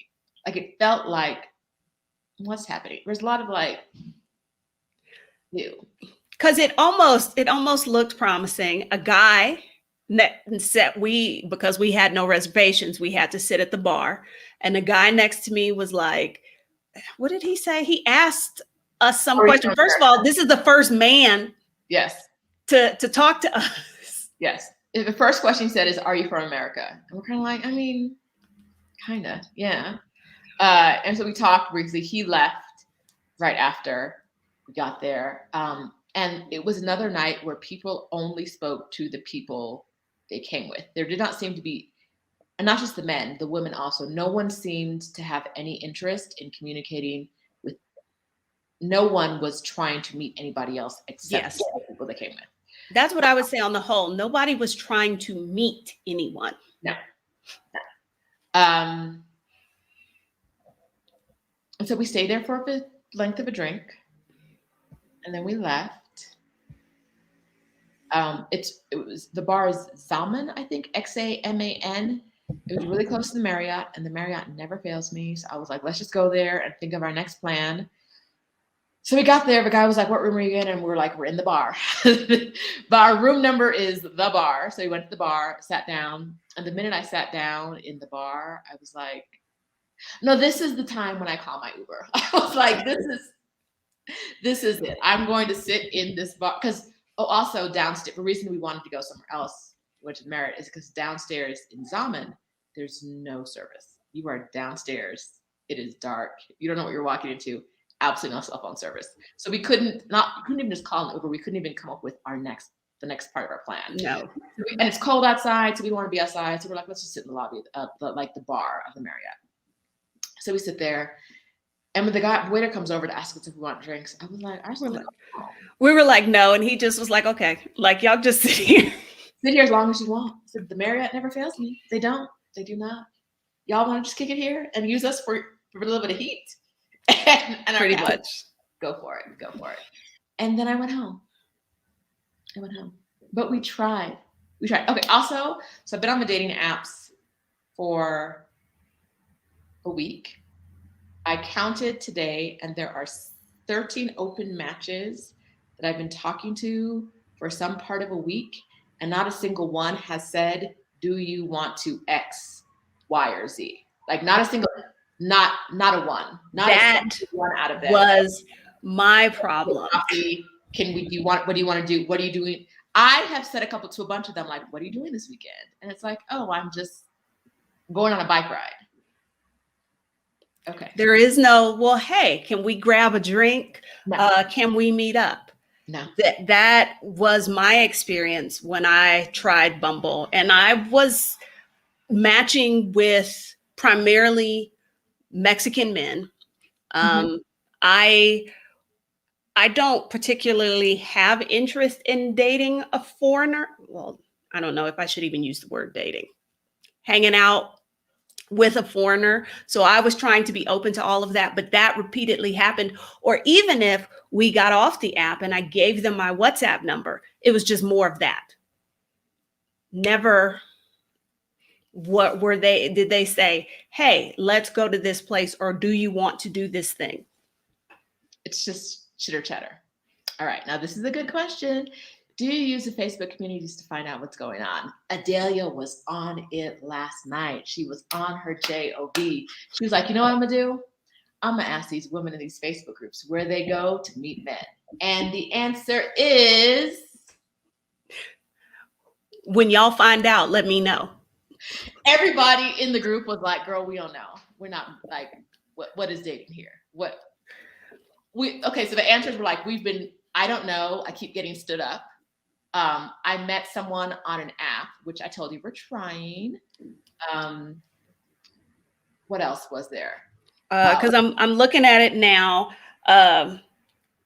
One lady says, she was like, it's no different for me here than in New York City.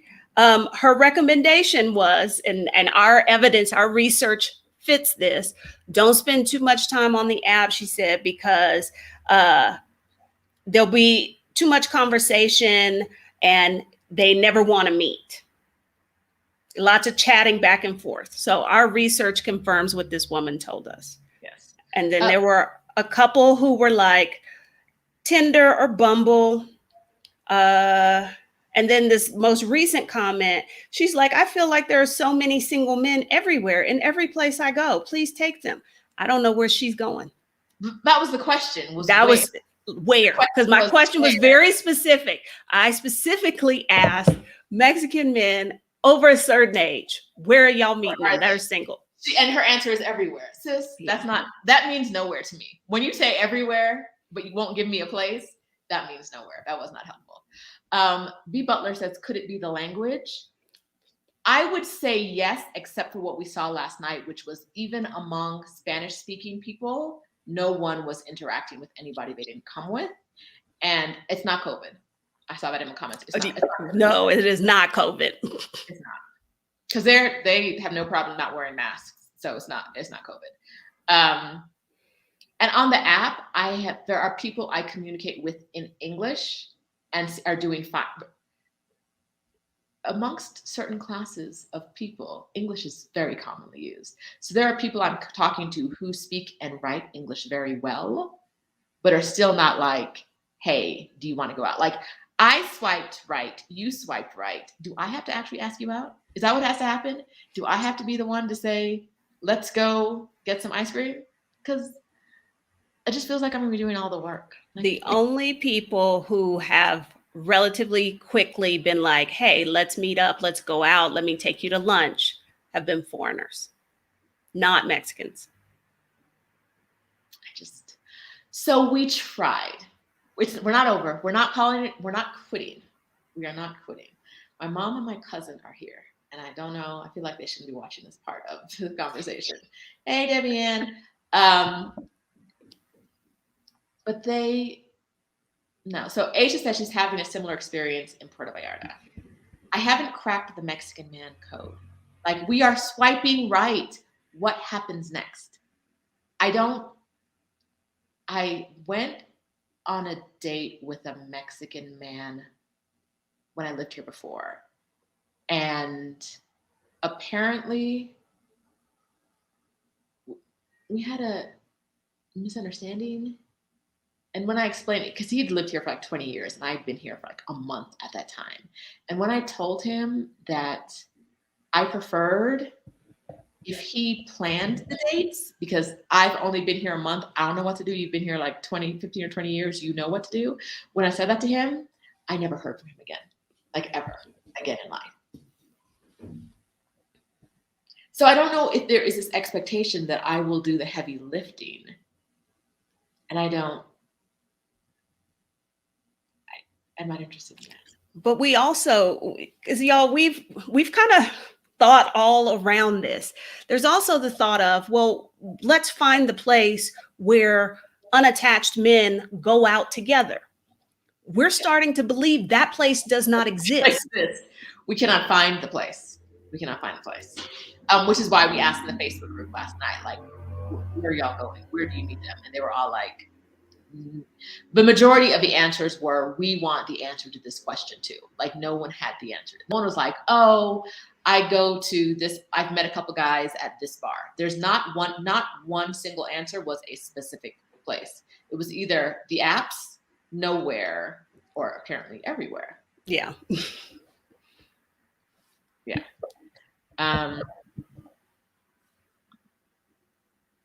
So, Hey Bibi says we should ask local men. I'd assume they don't meet and date the same as Americans, family to family introductions. I don't know if that's true. I don't know if it's not true. But I don't have male Mexican friends. I have female woman I could ask, especially like in groups and stuff, but I haven't broken through the man thing yet. Okay, the only Black woman I know dating someone here was introduced to him by her local friends. That's from Asia. And So maybe we need local friends to do the introducing, and then we can all go out and be that group of people at the table, only talking to people at the table. It's weird because it's like there was a group of like 6 guys together last night, and they were all like heads into each other, like it was like boom, we're all only talking to each other the whole night long. And so it's a very weird experience watching people in a bar. Like, y'all could have done this at somebody's house. Like, y'all have absolutely, like, there was no intermingling from table to table. Someone asked about salsa dancing. It's a pandemic. I'm still not ready to be that close to humans. We're not wearing masks. Some people are doing it. I'm not ready yet. I did go salsa dancing before, and I think I met somebody, and I think he never called, which is another thing that showed up in that Facebook group. I think people were like, yeah, I met a couple guys, but they either stood me up or never called or whatever. Because when I lived here before, I had several Tinder dates that stood me up. Mexican guys.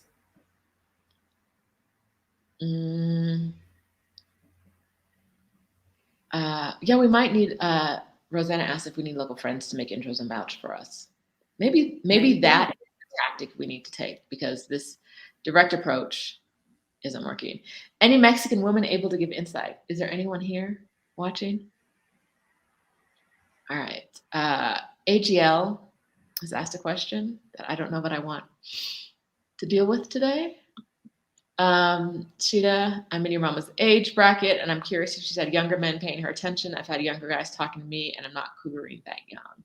She's not usually out in the streets that much to come in contact with younger guys. I think I'm gonna leave it there. All right. Here we go. We're gonna pretend this didn't happen. All right. Let's see. So do the YouTube expat guys in Mexico have places they go?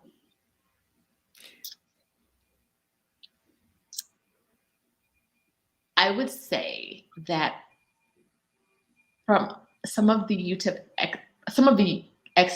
guys I've seen who've been in Mexico City, I don't think I want to meet guys at the same place they're meeting girls. What do you say, Adalia? I would agree, because that was instantly like what came to my mind. Like, I don't know that I want to meet the folks that would be at the place they're going. Now, before I forget, plug time. Okay, I am offering a discount on my one-on-one career break and move abroad coaching through the end of the month. If you want to schedule with me, you have until August 31st. To get 25% off. I'm going to drop the link in the comments, and then we can get back to talking about dating, because I know that's what y'all really want to do, and we're going to answer some more questions. But yeah, don't miss it, because next month it's going back up to the regular price. It's my price change dance. All right. Okay, Chocolate Love says, do they hang out or play basketball, etc.? Girl, I do not. The life and times of Mexican men, I have not cracked the code. We were talking about this yesterday, that the way single people socialize, like in the US, like there are specific places, to go to this kind of place, and everybody's there kind of, you hanging out with your friends, but at the same time, you're looking as well. It seems like nobody's here looking. All right, Juan is in the comments. He might have the answer for us. Okay. Do you see it? Yeah. Huh. Juan says it's very common in Mexico to meet your partner through friends. Meeting random people in bars is not that common, but it happens for younger people, and we're not younger people. Yeah. Because if we were significantly younger, this would be a very different conversation. Probably bars in Condesa and Roma are better. So we tried Polanco. We went to the jazz place, and that was Roma, wasn't it? That was in Roma. We went to a jazz place in Roma, which I don't remember the name, but it was Jazz Atlan. Yes, Jazatlan. It was people talking to each other and some weirdos.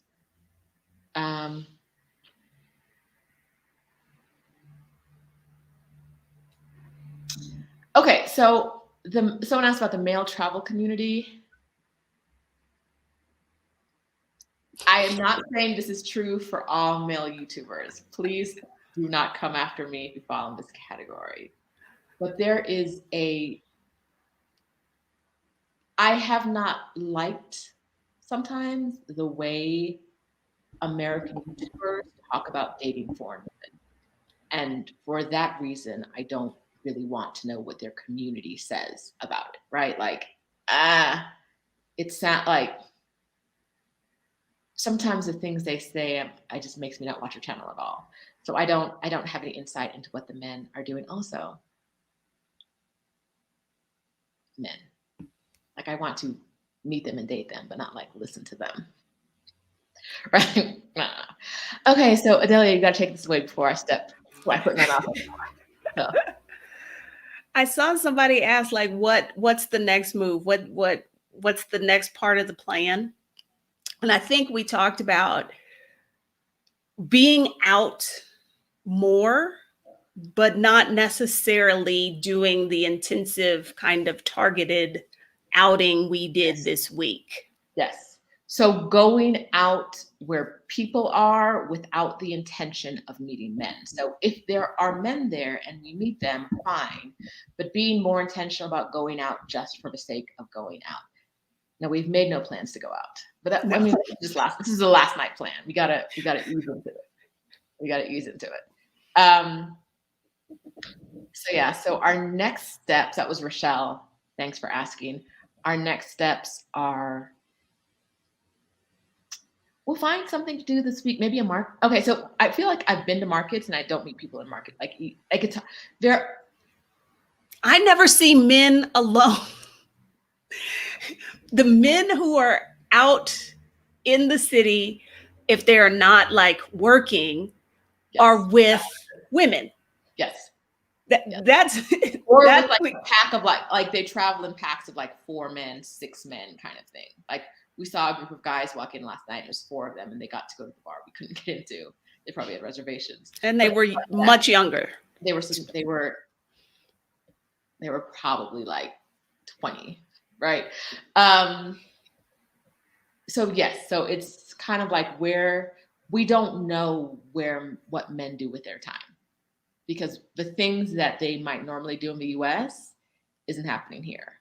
Or like when I feel like a man is like, I do meet someone and it feels like he's hitting on me or being friendly, there is no end. There is no like closure. It's like, I'm going to like be in your face for this 10 minutes and soaking up all this tension and then I'm going to walk away. And it was like, what was that?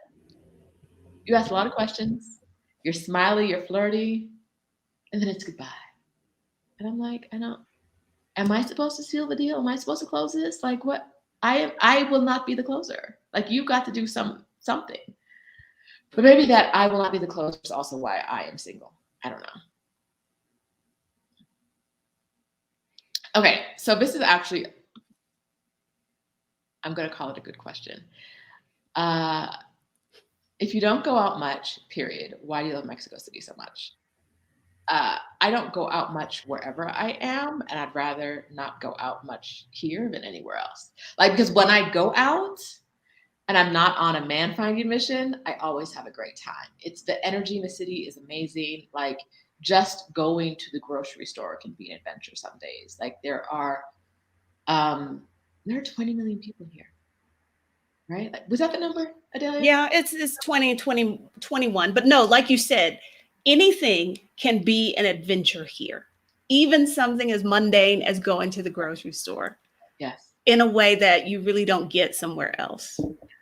And the people are friendly and they mind their own business. And the cops aren't trying to shoot me because I'm Black. Like there's 1,000 reasons why I love being here. But we're both introverts. So it's not that we don't go out because we're in Mexico City. We don't go out because we don't go out. Like my couch is really comfortable, but my couch is really comfortable in Mexico City, in an apartment that I love, in a neighborhood that I really like. It. Would I rather do this in America? Not at all. Not at all. So, yeah. And Teresa, but I also think it goes to show you that you don't have to go out to enjoy this city. no, There's so much to do that you don't have to like be on the party track or whatever. no. But like, I mean, I go out to eat, right? Like I had a friend in town, so I've been out more than usual. But like, I go out to eat. I go shop occasionally. I, will meet Adalia and we'll figure out something to do. Yeah. But it's not like we go out 4 nights a week. No. And it's still a fun city even without that. Teresa last week said that my husband was on the tennis courts. And I don't know why she said that. And he might be, but I'm never gonna find out. Like, what would I be doing on a tennis court? Like, if it's a country, like if I meet the right Mexican friend and she's like, come with me to the country club, then maybe I'll know. Short of that, I'm gonna visit on the tennis court. So, Teresa, that's where my husband is. We don't know. In the comments, I see y'all talking about we need to start a matchmaking service. And Adalia and I will both say the same thing. I know it. And what is that, Adalia? That sounds like work. That sounds like work. That sounds like work. That sounds like work. I know what she's going to say when it comes to certain things. She knows what I'm going to say. That's a matchmaking service. That sounds like work. But hey, if one of y'all are enterprising, go for it. Come down, because clearly there's a need. Or maybe there's one we could find. Hey, Aisha, I see that you showed up. We're talking about dating in Mexico City right now. Eva says, how long do you plan on staying in Mexico City? Are there other parts of Mexico, Latin America you'd recommend? For me, this is where I want to be. There is not another place I want to be right now. That may change, but that's right now. I could see myself moving to another continent before I could see myself moving to another place in Latin America. No, I might, maybe Buenos Aires. I think I'm a big city girl. Like, I like the cities, right? But another place in Mexico, probably not. The beaches are so hot. It's just, I don't know. This place it's not cheap for Mexico, but it's reasonably cheap overall. It affords us a nice standard of living. The weather's great. We just got to figure out the men's situation. And what else? What else do we need to figure? What's missing for our Mexico City lives, Adalia? I was going to say, technically, nothing is missing. Technically nothing, right? Technically nothing. Yeah.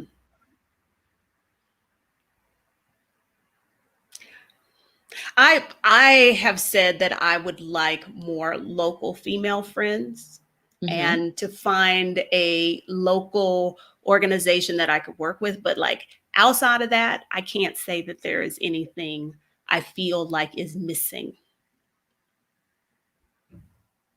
Okay, so Juan has another suggestion. Juan, do you live in Mexico City? Because you got suggestions, and I need to know where they're coming from. Another way of meeting people in Mexico, mostly for people over 35, would be doing other activities like sports, gym, capoeira, etc., art or language classes. It's through constant hanging with the person. Well, I am probably going to take the textile class. Yay. So maybe there will be someone, if not someone who becomes my friend and then introduces me. Yes. You have a better chance of having a woman who you become friends with in the textile class than a single man. Yes, because if he's taking the textile class, he's probably not digging me. Sounds like you need an extrovert wing woman.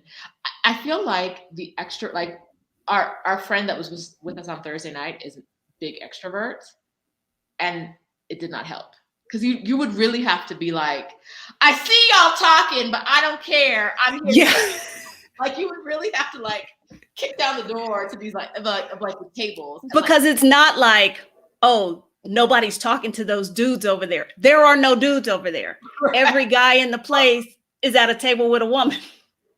And when there were tables of just dudes, it was like none of like, it's not like guys sitting together and like looking where it might be open. It is men. No like, look outward. On each, it's completely inward facing. And so being an extrovert in that situation really would mean being like, hey y'all, I see you talking, but stop, right? Like that's what you would have to do.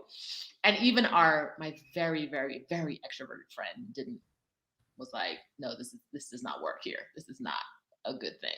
So it's not just that the fact that we're introverts plays into it, but we can both speak to strangers, which we do all the time. Hey, strangers. It's that it's really hard to find openings. I think that's what it is. It's really hard to find openings with these people. These people being men who are not with women.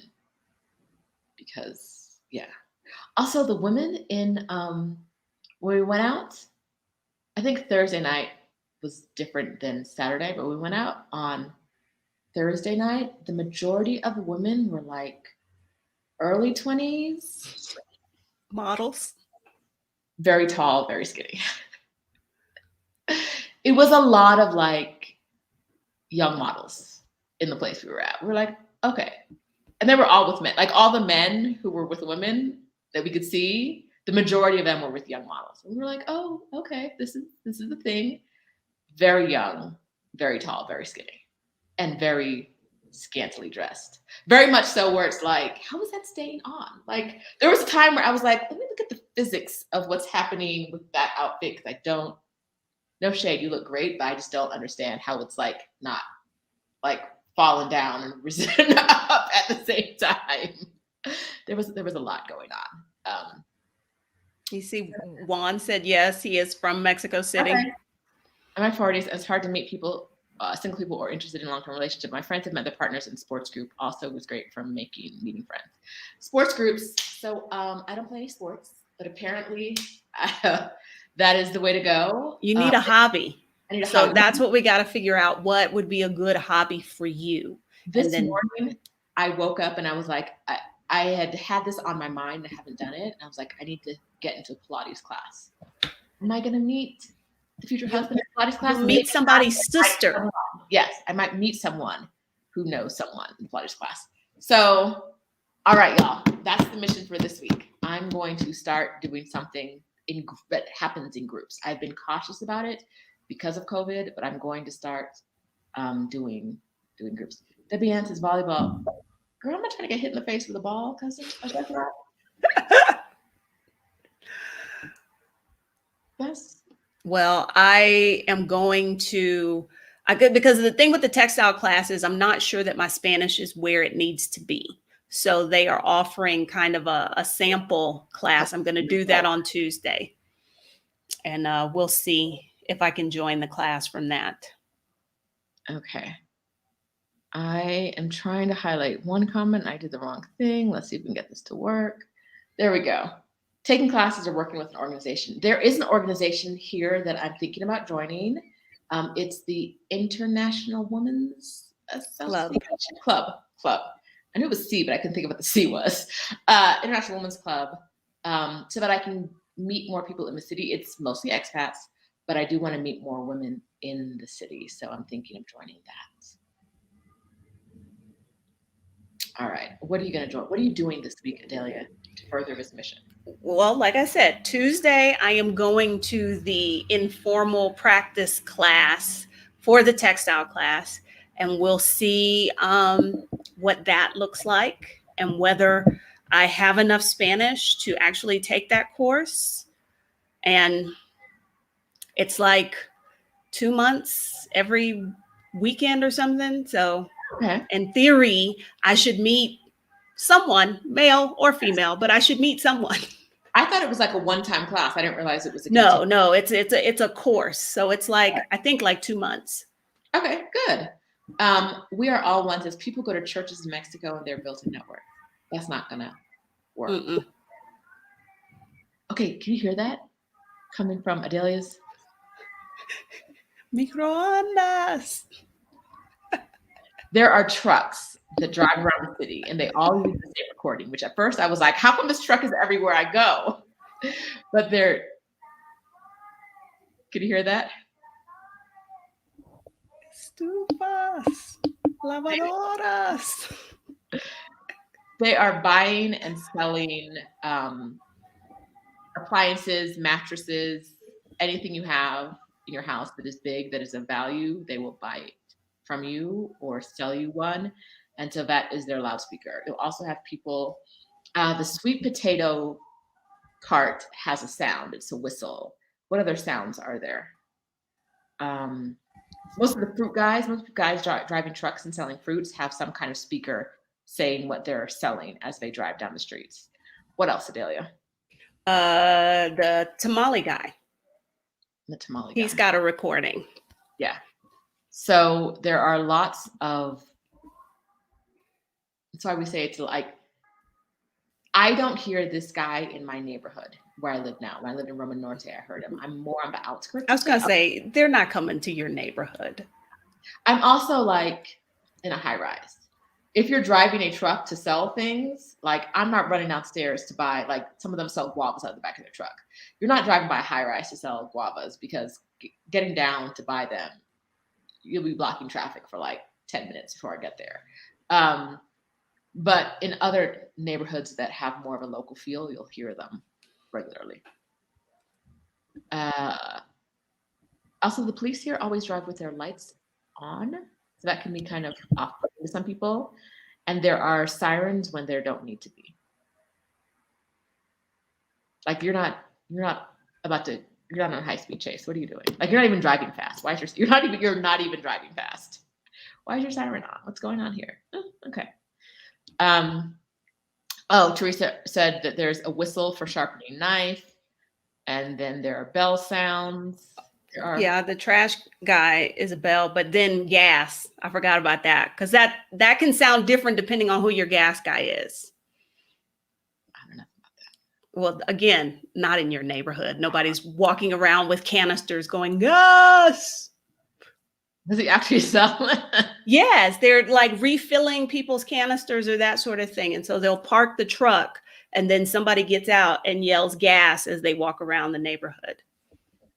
Kenya, yes. We did talk about Mexico City sinking. So you can catch that replay. Adalia mentioned it a little earlier on. Yes, we're sinking. But no, we don't feel it. There's no experience to talk about because nothing's happening.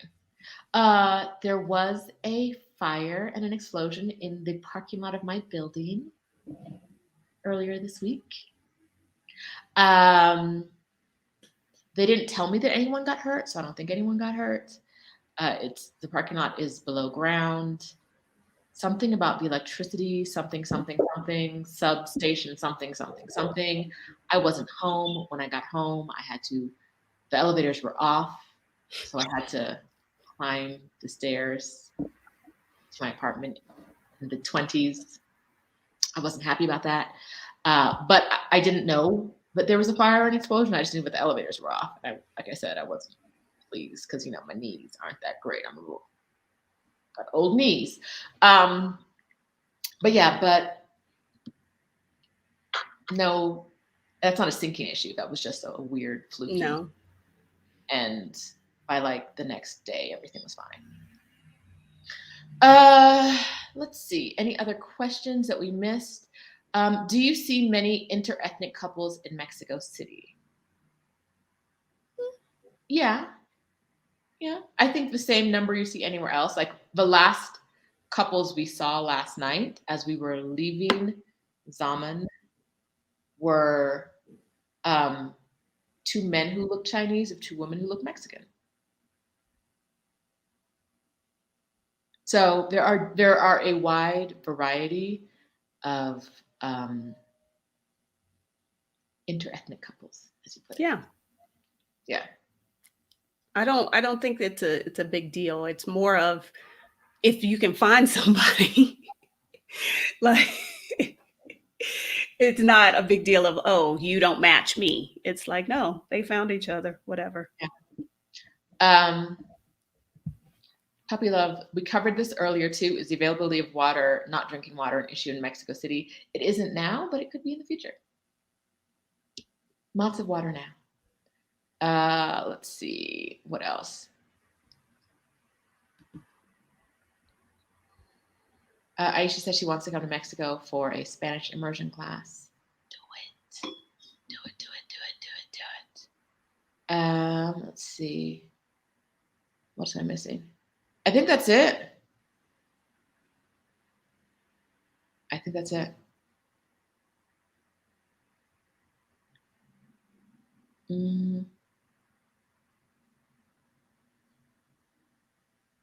All right. I'm about to be lazy with this. Adalia's Money Boot Camp. Get in there. Get your money right. Get your money right. Get your money right. Yeah, get in there. It's when you're sending out information, and so people can sign up for it. They can sign up now to get information. Information is probably going out tonight with all of the details, and the boot camp starts in the middle of September. Okay. That's soon. Yes. So you all got to sign up now. And of course, Tuesday's the end of the month. Yes. Yes. Or Tuesday is the last day to get discounted one-on-one services with me. I haven't offered this price in over a year. I haven't offered any discounts in over a year, but this price is probably at least 2 years old. So clickety click over there. The link is in the comments. I'll put it in the description and sign up. Okay, I think that's all. If you have a pressing question that we didn't answer already, let us know, because there's a lot going on and I might have missed them. Aisha, sign up at the link. Don't you have an event at the end of next month? Oh, Stephanie's gonna kill me. All right, so hey y'all, if you don't know, hi, I am the host of Exodus Summit, and we have an event called Exodus Homecoming. And at Exodus Homecoming, we're having women who came back, who made changes to their life after last year's homecoming they attended, and either they moved abroad or they took a sabbatical or something like that. We're having them come back and tell you how they did it. So what did they learn last year that helped them make that move? Aisha, can I tell your story? She's not a speaker, but she has a good story from Exodus Summit, which happened last year. Aisha, can I tell your story on video? I'm waiting for you to tell me. All right, but I'm also dropping the link to Exodus Homecoming. Okay, Aisha said, go ahead. All right, Aisha, hit me up. Exodus Summit was technically like 7 days long. Yes. It was long. Day 2, Aisha was like, girl, I quit my job. So they don't. I was like, wait, what? We were talking about ways to help women make the moves they want to make in their life. So they no longer want to, y'all know I talk about leaving these jobs that don't deserve you behind. But we were talking about doing that, like leaving these jobs, if you don't like your job, leaving jobs that aren't supporting you, don't make you feel fulfilled. And this was last year before everyone was remote all the time, right? And so we were talking about creating a life abroad, how you can maneuver from the job you have now to a life abroad. And Aisha said, I ain't waiting for a plan. She said, no. After listening to you guys, out of the 7-day summit, on day 2, she said, no, thank you to her job. Thanks for playing, but no, thank you. And then she made moves to make sure that her life is one that she loves. And she started her own business since then, if I'm remembering correctly. Right. So Exodus Summit, it's not just an event where we ask you, where like people talk at you. I kind of hate those. I am not a big fan of online events in general, but I hate the ones where it's like people are just kind of like blowing information at you, but it's not always helpful, or it's not always relevant, or it's a way to get you to buy something else. That is not what this is. Exodus Homecoming is going to be a celebration. We are celebrating the women who made moves in this past year, not just the ones who were speaking, but all of them but we're also going to be really focusing in on what tools they used, what tricks they used, how did they make the move that you might want to do. So what did they do and how can you do it too? So Asia was one of our speakers last year. She was here in the comments. Aisha was an attendee. Uh, Adalia was a speaker last year. And all these women can speak to the fact that Exodus for a lot of people was life changing. And so we're bringing it back. It is not going to be 7 days again. Because, baby, a 7-day online event as your first online event is a lot. It's quite a lot. But we are doing 3 days this year, September 24th through 26th. You can get tickets at exodushomecoming.com. There is a weekend pass where you can watch all the events, and there is an accelerated pass, which gives you the group coaching, which I will tell you is what made the difference for people who made significant changes last year. They were the ones who were in the coaching sessions. So if you're like thinking about it and you're not sure, grab the weekend pass. If you know you want to make these big changes in your life, if you know you want to take a sabbatical, if you know you want to move abroad, get the group coaching and the accelerated pass. You're not going to regret it. All right. I think that is it. I think that's it for today. Thank you all for being here. We have talked for more than our allotted 2 hours. So we will be back with updates about how things go, and we'll talk to you soon. Thank you. Bye, y'all.